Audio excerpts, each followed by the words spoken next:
Flash games really used to dominate the internet. You could open your browser and instantly play something that would keep you entertained for hours as a kid.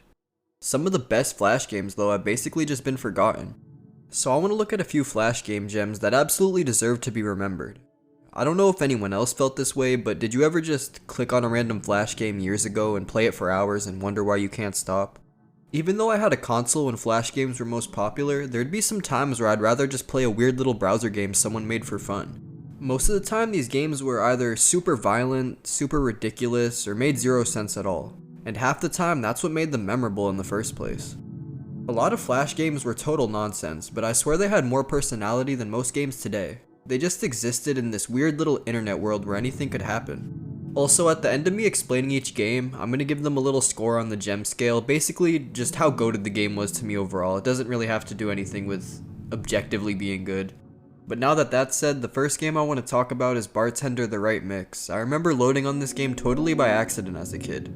You mix drinks for this bartender guy and there was a ton of different combinations that could have different effects. I guess the goal was to make him proud, like he's the Gordon Ramsay of mixed drinks or something. Some of these drinks would make him just straight up die, others he'd explode, I don't even know. I spent like 15 minutes just throwing random ingredients together, mostly because I just want to see how violent of a reaction I could get out of him.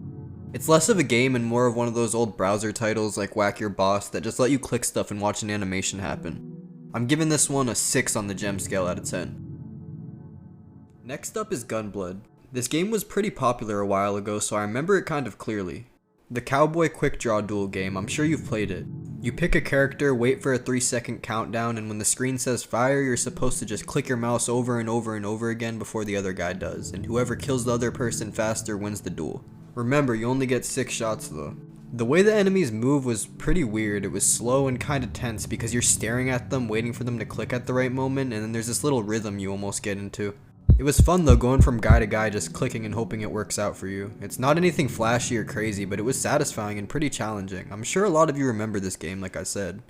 Back then, a lot of kids were playing it when I was in school, and this is when games had to be edgy, violent, or just over the top in some dramatic way. This one fits right in. I'm giving Gunblood an 8 out of 10 on the gem scale. Now we got one that was more popular than I remember, and that game's Territory War. This one was addictive with friends. I used to play it at sleepovers and stuff all the time. You had these little stick figure armies and you'd take turns shooting at each other across a tiny map. The early 2010s were obsessed with stick figure games and stick figure animations. Everything had to be a stick figure. I kinda miss those times though. Territory War had horrible physics that made no sense, but it had them, and that was the fun of the game. It's basically like Worms if you ever played it. You kinda just take turns and throw stuff at each other like bombs and try to get the other people knocked off the map. The premise was pretty simple. There was a few different maps you could choose from though, which was pretty cool. There was an obnoxious soundtrack that I kinda liked though, but I can't play it for copyright reasons. It's crazy though that Flash games used to be able to basically play anything, like music-wise, depending on where they were platformed. Territory War did get pretty repetitive though, even though I enjoyed the game. It's kinda one of those games where you just move on to the next game and forget about it for a while and randomly remember it years later. What am I even saying on this script? Every game on this list is like that. Territory War gets a 6.7 on the gem scale. Next up is Bloody Rage 2. This one always felt so cursed to me because it was like someone just dumped a bunch of parodies of popular IPs into an ugly fighting game. You pick from this bizarre lineup of characters like Spider-Man, Freddy Krueger, Jason, Obama, and maybe a few others you definitely shouldn't be using in the same game. And you just fight with these horribly janky controls. They're awful. And the whole thing feels pretty weird. I don't want to use the word unsettling. I mean, maybe if you're a kid, but it did feel really weird. I don't know, look at it. It honestly had some charm to it though, and that's why I put it on this list in the first place. And they definitely made an attempt with the combat system, which I'm all for. I can respect that. The game was clunky as hell though, and the first attempt at a 3D fighting game in Flash was never really built for it. The controls are slow, and once you've done a fight or two, there's nothing left the game has to offer. So yeah, it's messy, kinda pointless, but totally bizarre, and that's exactly why I put it on here. This game gets a 3 out of 10 on the gem scale for trying. Now is one that I was pretty excited to talk about, and that's Devine Intervention, and I'll be honest, for a Flash game, it's pretty badass. You're a priest walking around with a gun through a city overrun by demons and zombies. Yeah, very early 2010s Flash game right there. It's a side scroller and all the zombies are coming at you from the front. Oh my gosh, these things used to scare me as a kid. I mean, just like look at them though, like they're pretty creepy. Just walking around in this game, you can tell shock value is what they were going for, but I do respect the art style and just art in general in this game. I do like it. This is what you get in 2010s with Flash games though, just complete violence. And I remember at this time period when I was young, the internet felt kind of scary because you had sites like LiveLeak and Best Score, so it just made Flash games like this like feel like a place you're not supposed to be on, really. Which honestly, I never was probably supposed to be playing these games at like 10 years old. Probably not the best for me, yeah. But Devine Intervention was still cool as hell, and I was really hyped to beat this game. It has a super cool final boss at the end, and I don't know, there's a lot of ducking and jumping over. It's pretty choreographed, and I like that. They tried a lot with this game, you can tell. 9 out of 10 on the gem scale for sure. The only reason it's not a 10 is because it needs more replay value. It's so short. I'm editing this video right now and forgot to mention this game has an absolute banger that plays the whole time too.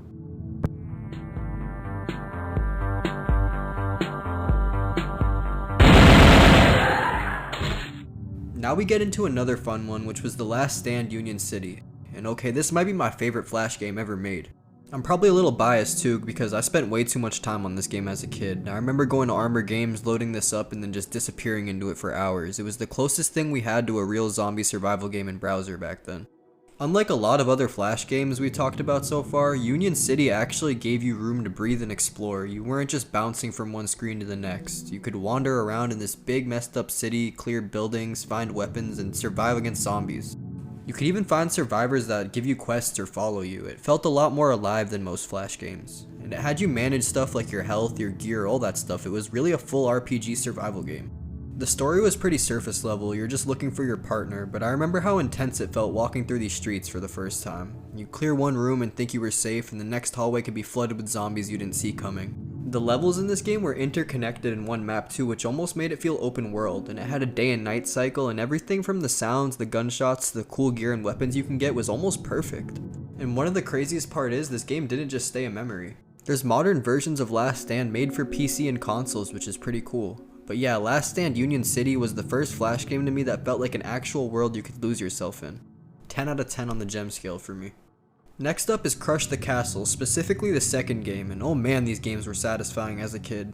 You just sling giant rocks, bombs, or whatever you can at castles and watch everything crumble. There's no story, no rules, just chaos and destruction. I'd spend like 10 minutes tweaking the angle or the power just to see how much damage I could do. Some castles would explode perfectly and other ones would barely wobble, but it was always pretty funny to just watch a tiny piece of rubble take a guy out completely across the screen. Absolute nonsense, but this game's iconic. It's the perfect mix of simple and addictive. 8 out of 10 on the gem scale. Next up is Adventure Quest, and no, not Worlds. I really don't like that game, honestly, but I do like Adventure Quest. It was an MMORPG, you pick a class, level up, fight monsters, and collect gear. You could log in anywhere as long as you had a computer. Adventure Quest was pretty huge back then. It really made me feel like Flash games could carry a full RPG experience right in your browser, which was insane at the time. Adventure Quest is going to get a 7.5 on the gem scale.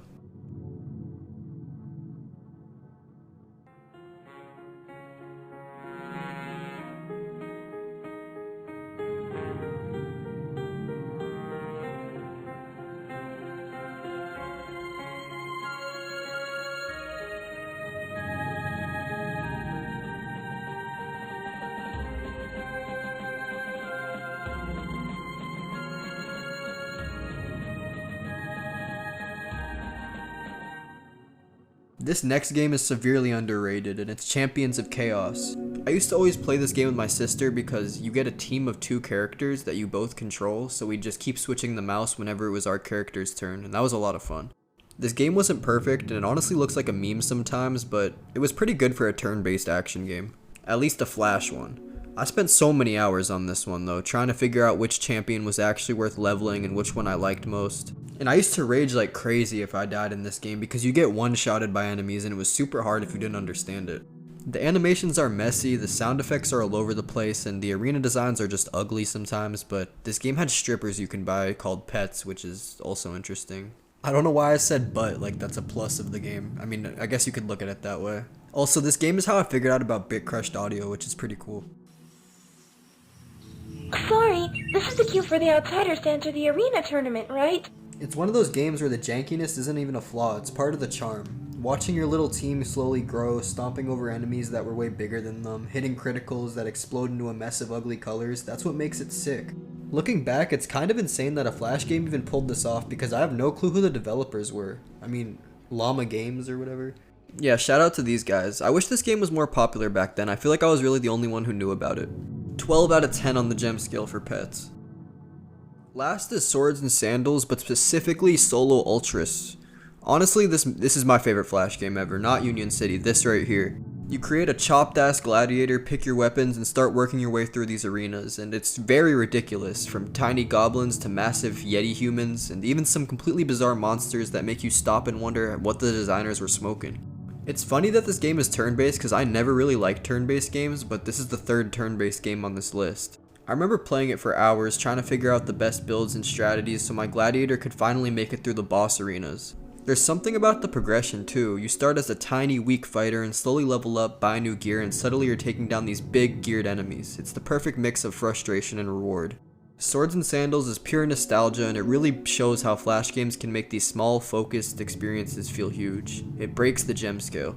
And that's it for part 1 of the wildest, most memorable Flash games. And you heard me, part 1. Some of these games were rough, some were ridiculous, and some actually had a lot of potential, especially for the time they were created. I wonder what a lot of these devs are doing nowadays. I know a lot of them either moved to Steam or mobile. If you have a favorite Flash game I didn't mention or a memory from these old days, drop it in the comments. I'd love to hear it. And as always, have a wonderful day.